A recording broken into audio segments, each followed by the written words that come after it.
नमस्कार दोस्तों, आज के हमारे इस वीडियो में हम आपके लिए आंवला नवमी की पौराणिक कहानी लेकर आए हैं। एक समय की बात है, किसी नगर में एक सेठ जी और सेठानी जी अपने 5 बेटे और 5 बहुओं के साथ रहते थे। सेठ जी और सेठानी जी बहुत धार्मिक प्रवृत्ति के थे। उनके पास इतना सोना चांदी रुपए पैसा आदि था कि उसे रखने के लिए उन्होंने नौकर चाकर रखे थे जो उस धन को तराजू में तोलकर रखते थे। सेठानी जी का एक नियम था, वो हर रोज सुबह पूजा करके सोने का एक आंवला दान करती थी। उसके बाद ही वो खाना खाती थी। इस तरह सेठ सेठानी आराम से अपना जीवन गुजार रहे थे। एक दिन सेठानी जी की बहुओं ने सोचा, यदि माँ साहब इसी तरह सोने का आंवला दान देती रहेंगी तो हमारे लिए तो कुछ भी नहीं बचेगा।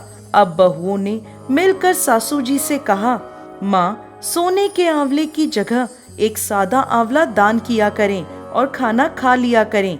सेठानी जी ने बहुओं की बात मान ली और अब वो रोजाना एक सादा आंवला दान करने लगी। कुछ दिनों बाद बहुओं को सेठानी जी का सादा आंवला दान करना भी अखरने लगा। अब वो सेठानी जी को सादा आंवला दान करने से भी रोकने लगी। इस बात से सेठ जी और सेठानी जी को बहुत दुख हुआ। अब वो अपना घर छोड़कर निकल गए। सेठ जी और सेठानी जी चलते हुए जंगल में पहुंच जाते हैं। उस दिन सेठानी जी ने आंवला दान नहीं किया था, जिस कारण उन्होंने खाना भी नहीं खाया था। जंगल में पहुंचकर वो एक घने पेड़ के नीचे सो जाते हैं। सुबह उठकर वो देखते हैं कि भगवान की कृपा से वहां सोने के आंवले का एक पेड़ आ जाता है। सेठानी जी ने पेड़ से आंवला तोड़ा और दान करके खाना खा लिया। अब वह दोनों वहीं अपना घर बनाकर रहने लगे। धीरे धीरे सेठ जी का व्यापार बढ़ने लगा और वापस उनके पास खूब धन दौलत हो जाता है और सेठानी जी फिर से रोज की तरह सोने का एक आंवला दान करने लग जाती हैं।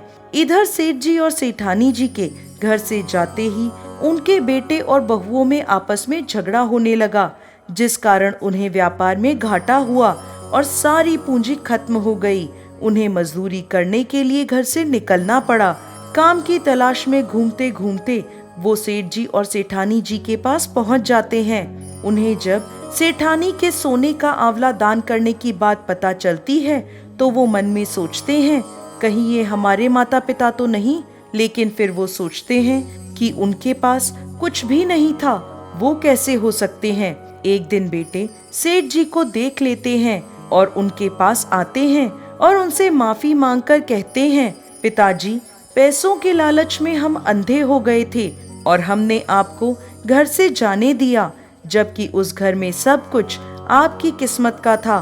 सेठ जी अपने सभी बेटों को माफ कर देते हैं और सेठ जी सेठानी जी अपने सभी बेटे और बहुओं के साथ रहने लगते हैं।